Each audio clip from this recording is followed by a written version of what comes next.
What if the greatest achievement of your life became the biggest secret you had to keep? Not a secret you chose, but one imposed upon you, a truth buried under the glittering success of another. Imagine the peculiar silence that follows, a silence so profound it has its own sound, the sound of identity, gently unraveling. This is the story of Clara. She was 70 years old, and on a Tuesday evening, she saw her life's work win a major international art award on a television screen. And her name was nowhere to be found. Clara's world was one of quiet rhythms. It existed in the top-floor studio of a weathered brownstone, a sanctuary where dust motes danced in the late afternoon sun, and the only sounds were the soft scritch-scratch of a charcoal pencil and the gentle sigh of a brush being rinsed in a jam jar.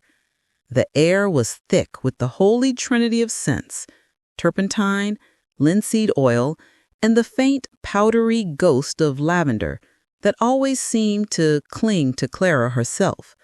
For 50 years, this had been her universe.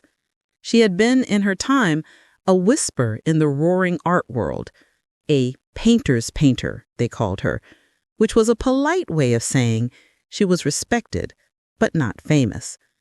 She never sought the glare of galleries or the fickle praise of critics. Her art was her conversation with the light, a private language she had spent a lifetime deciphering. And then there was Eliza. Eliza had come to her 5 years ago, a graduate student, all sharp angles and hungry eyes, her portfolio bursting with technically proficient but soulless work. She had stood in Clara's studio, not with awe, but with a desperate, burning need.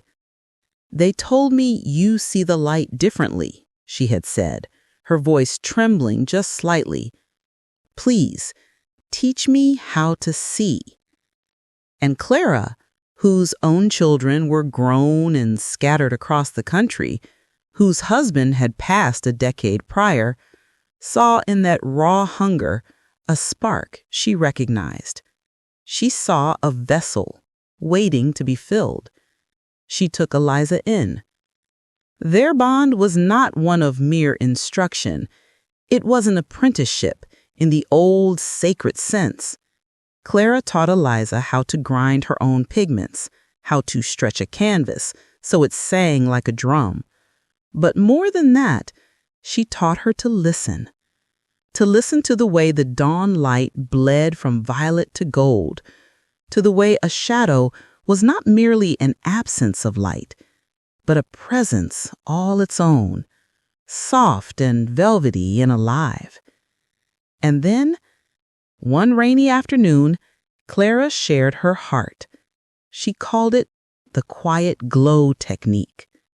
It's not about what you put on the canvas, my dear.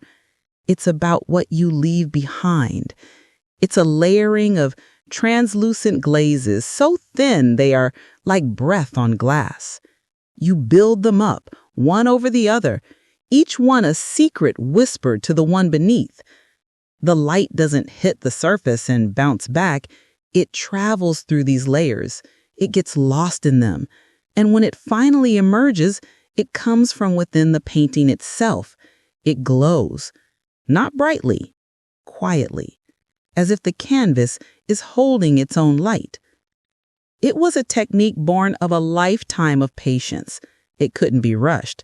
A single painting could take months. She had developed it in solitude in this very studio, its secrets recorded in a series of leather-bound journals that sat on a shelf like ancient, beloved grimoires. As Eliza blossomed, Clara consciously stepped back. She was tired of the commercial grind. She found a deeper joy in nurturing this brilliant young sapling. She let Eliza take the smaller commissions, then the larger ones. She would often sketch in the corner while Eliza worked on a large canvas, offering gentle suggestions. A little more umber in the glaze there, dear, to warm it from within. She became Eliza's mentor, her editor, her fiercest champion. She saw Eliza's success as her own legacy, a continuation of her own artistic spirit. It was a beautiful, selfless love. The betrayal, when it came, did not arrive with a slam of a door or a raised voice. It arrived on a television screen during a nightly news segment on the arts. There was Eliza, younger, more polished, standing on a stage under a constellation of flashbulbs. She was holding a heavy crystal award, the Chiaroscuro Prize, for innovation in contemporary painting. The caption below her beaming face read, "Eliza Vance, for her groundbreaking lumen internum technique." The news anchor gushed. Vance's method, which she developed over the past 5 years, creates an unprecedented internal luminosity, making the paintings seem almost alive with their own light source. Art critics are calling it the most significant advancement in representational painting in a generation. Clara stood in her living room, a cup of chamomile tea cooling in her hand. She felt the world tilt just slightly. Lumen internum, light from within.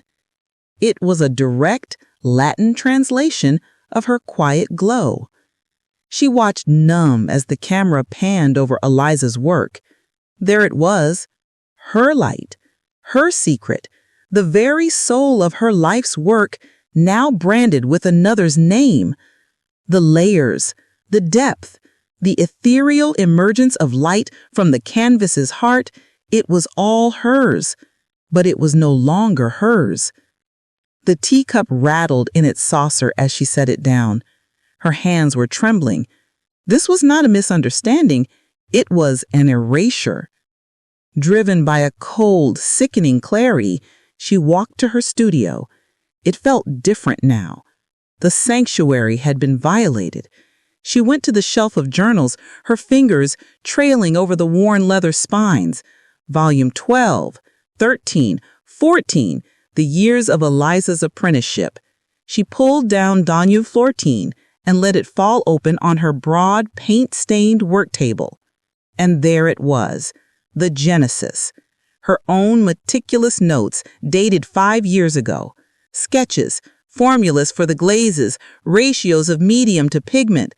Attempt at number 47, achieving the quiet glow through a sequential layering of, and then, tucked into the pages like a serpent, was a folded piece of paper.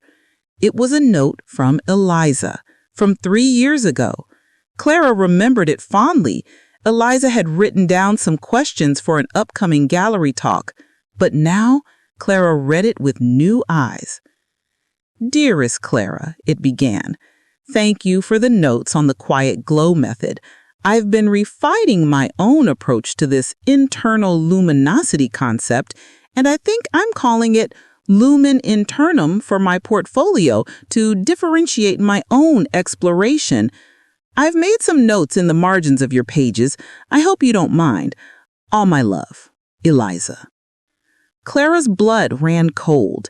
She looked at the margins. There in her tight, precise script were comments that now read not as questions, but as subtle claims of ownership. Perhaps a different varnish, she'd written next to Clara's formula. "I found that a higher ratio of stand oil creates a deeper glow," she had scribbled beside Clara's meticulous measurements. It was a paper trail designed to obscure, to create plausible deniability. It was the slow, careful process of a cuckoo, pushing the true mother's eggs from the nest one by one. Clara sank into her chair. The weapon was in her hands. The journals, all of them, a lifetime of verifiable proof, her own handwriting, her dated process. She could destroy Eliza. She could go to the press, to the award committee. She could take it all back. The studio was silent. The dust motes continued their lazy dance, oblivious to the earthquake that had just shattered Clara's world. The primary open loop was now gaping wide. She had the power for vengeance, but what would it cost her soul? Part 2. Escalation and the Inner Battle. The Crucible of Doubt. The days that followed were a haze of gray. She moved through her routine like a ghost. She would pick up a brush, only to set it down again. The desire to paint, the very compulsion that had defined her, had vanished. It felt tainted.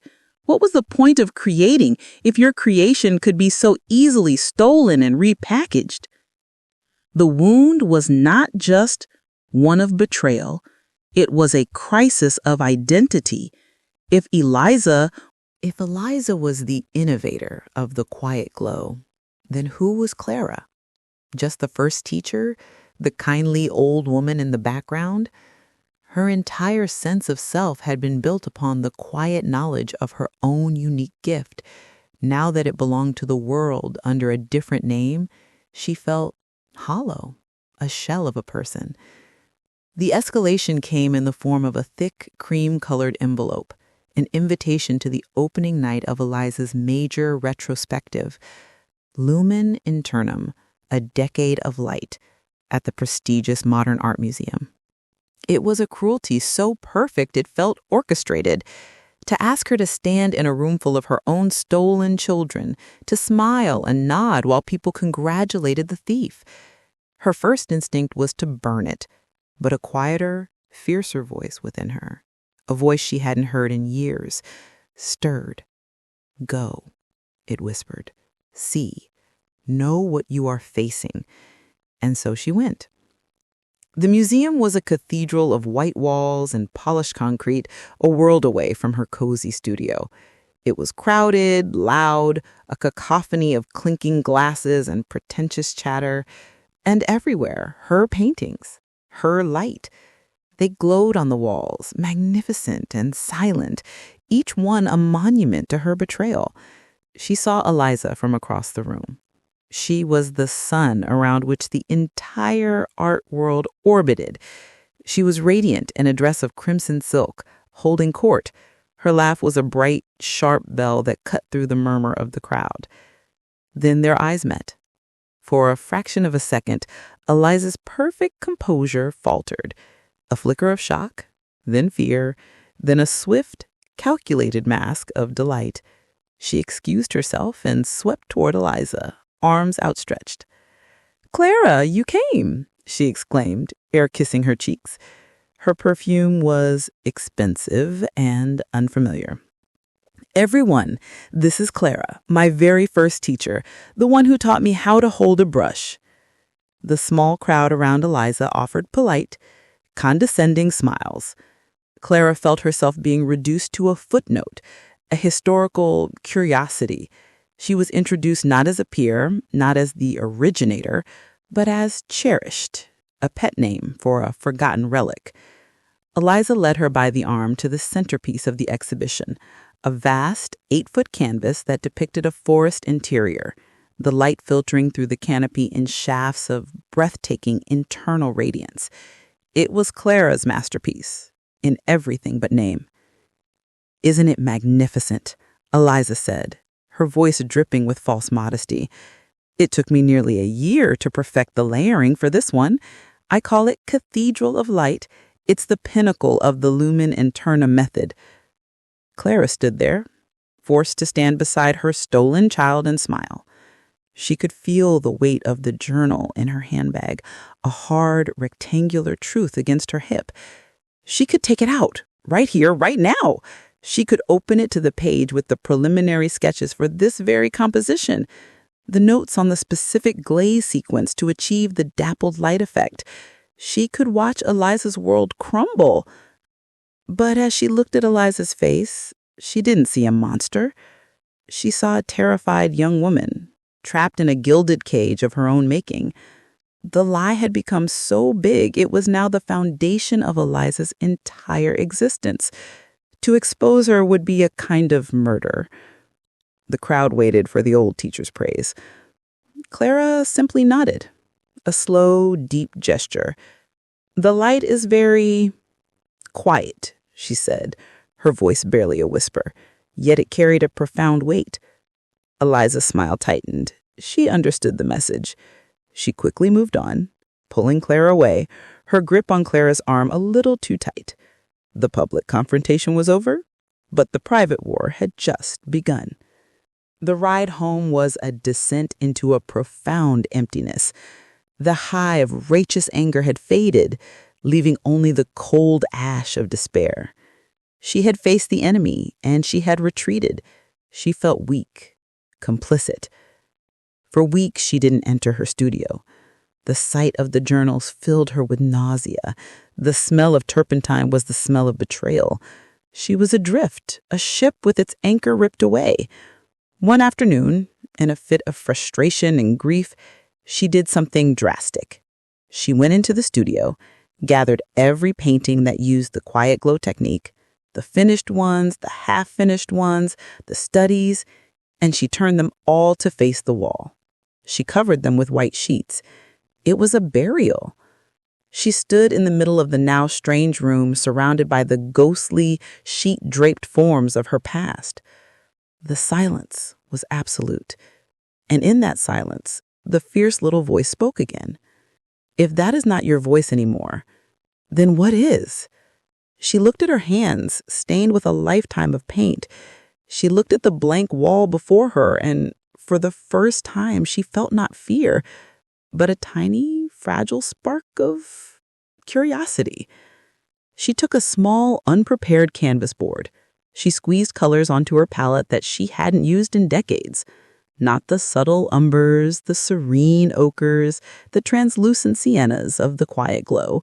She squeezed out vermilion, cobalt blue, cadmium yellow, colors that shouted, colors that were unapologetic, bold, and raw.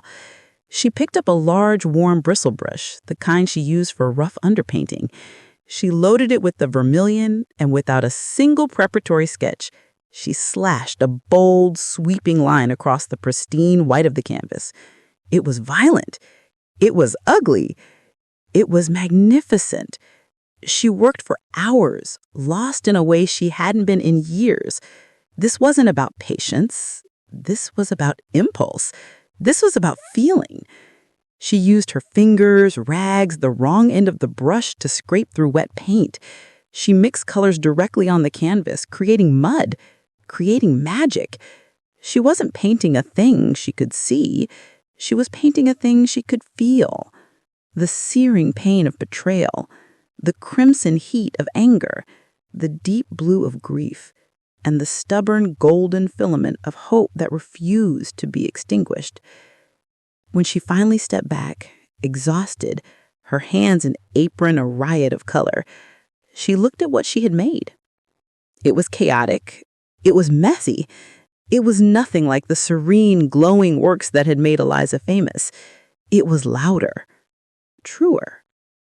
It was hers. This was the pattern interrupt, the profound pivot. Clara stopped trying to reclaim the old voice. She began the terrifying, exhilarating work of finding a new one. She realized with a shock of clarity that the true power of the quiet glow had never been in the technique itself. It was in the secret of it, the quiet knowledge that she alone possessed it. And now that the secret was out, the technique was just a trick. The real art was in the artist's spirit, and her spirit was no longer quiet. It was roaring. She began to paint in this new, bold style every day. It was an empowered journey of the purest kind. She was no longer Clara, the creator of the quiet glow. She was Clara, the explorer of the unspoken shout. I invite you to pause here, my dear. Just for a moment, close your eyes and place yourself in Clara's worn shoes.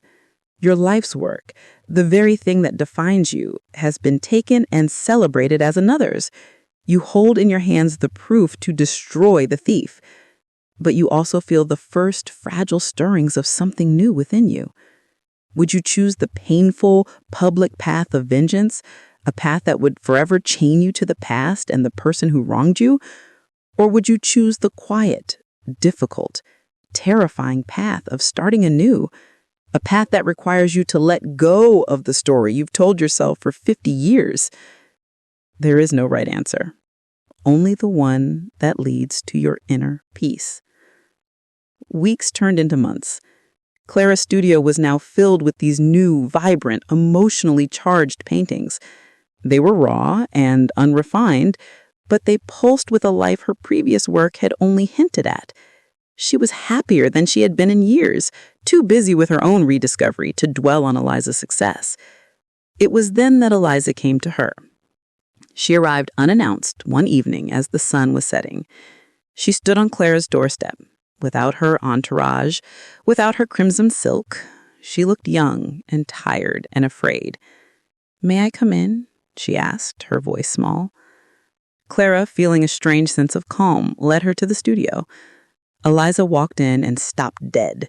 Her eyes widened as she took in the transformation. The sheet-draped ghost of the old work, the vibrant, shouting new canvases leaning against every available surface. It was a physical manifestation of Clara's journey. "You've been painting again," Eliza stammered. "I am," Clara said simply, not offering an explanation. Eliza's eyes darted nervously around the room, finally landing on Clara's worn leather backpack, which sat on a stool. The corner of Journal Volume 14 was peeking out from the top. The air in the room grew thick. This was the moment. The unspoken truth that had hung between them for months was now a physical presence. Eliza took a sharp breath. "I saw you had your journals with you at the museum." Her voice was tight. "Clara, we both know that the past can be messy, misinterpreted. I'm prepared to make this right. I've spoken to my gallery. We can arrange a licensing fee for your early influence, a generous one. It would set you up comfortably. You wouldn't have to worry about anything." She was offering to buy Clara's silence, to monetize the betrayal and make it a tidy business transaction. Clara looked at her. This brilliant, talented, terrified young woman who had built her empire on a foundation of sand. She was offering money, thinking that was the currency of Clara's soul. She thought Clara had come to the museum that night to blackmail her, not to understand her. Clara walked slowly to her bag. She saw Eliza tense, her eyes fixed on the journal, expecting it to be brandished like a weapon. Clara's fingers closed around the worn leather. She pulled it out. She held it in her hands, feeling the weight of all the years, all the secrets, all the pain contained within its pages. This book held the power to end a career, to reclaim a legacy. And then she did the one thing Eliza never expected. She gently, deliberately, closed the journal. She didn't open it. She didn't throw it. She simply closed it, as if closing a chapter of a book she had finally finished reading. She looked at Eliza's anxious, trapped eyes, and in that moment, she felt not anger, but a profound and startling pity. "I already took back what was mine, Eliza," Clara whispered, her voice filled with a quiet, unshakable luminosity. Eliza stared, confused. "What? What did you take back?" "The power," Clara said, her gaze sweeping around the studio, taking in the bold, new paintings. "The power to begin again." The words hung in the air, simple and devastating.